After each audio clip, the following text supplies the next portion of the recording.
Isang simpleng mayor sa timog na probinsya, tunay na lingkod ng bayan, di takot sa bagyo't gulo. Sa kanyang bayan, itinaguyod ay kapayapaan, disiplina at puso, sa tao'y buong buo. Umalingaw-ngaw sa Luzon, Visayas, Mindanao, ang pangalang Duterte sa masa'y isinisigaw. Ayaw mang tumakbo, puso'y tinatawag, hindi nakaayaw, para sa bayan na umaasang may ahon ng tamang kalakaran. Duterte, ang tinig ng sambayanan, hinangaan, minahal ng karaniwang mamamayan. Bawal ang droga, bawal ang takot, ligtas ang kalsada kahit sa gabing mahamog.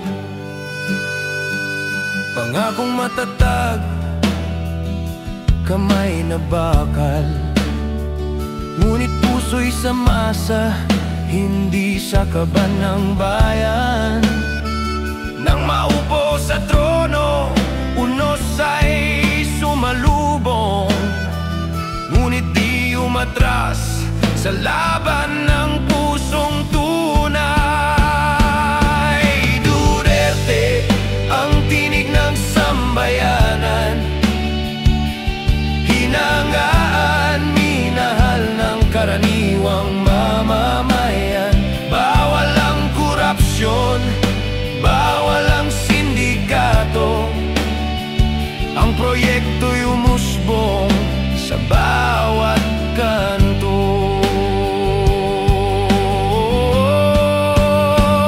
Ngunit dumating ang dapit-hapan na mga dating kasama'y tumalikod na ngayon. Kinasuhan, siniraan, dinala sa banyagang dulo, habang masa'y lumuluhang nananalangin sa dilim. Bakit ang kabutihan ay ginantihan ng kasamaan?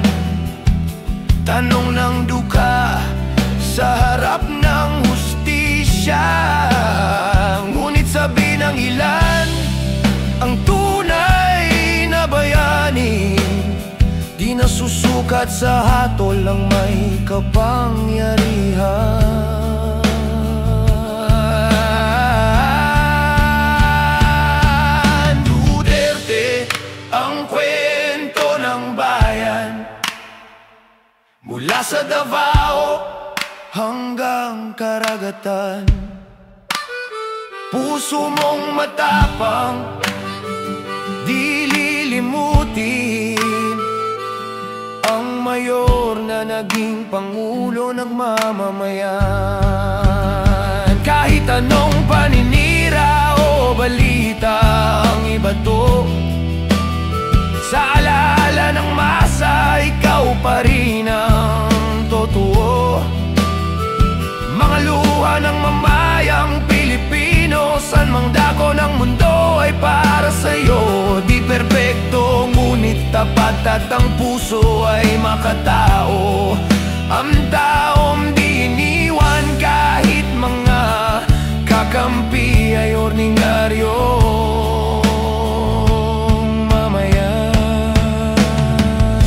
Isang mayor na naging pangulo, iniiyakan ng bayan. Isang mayor na naging pangulo, mahal ka ng sambayanang Pilipino.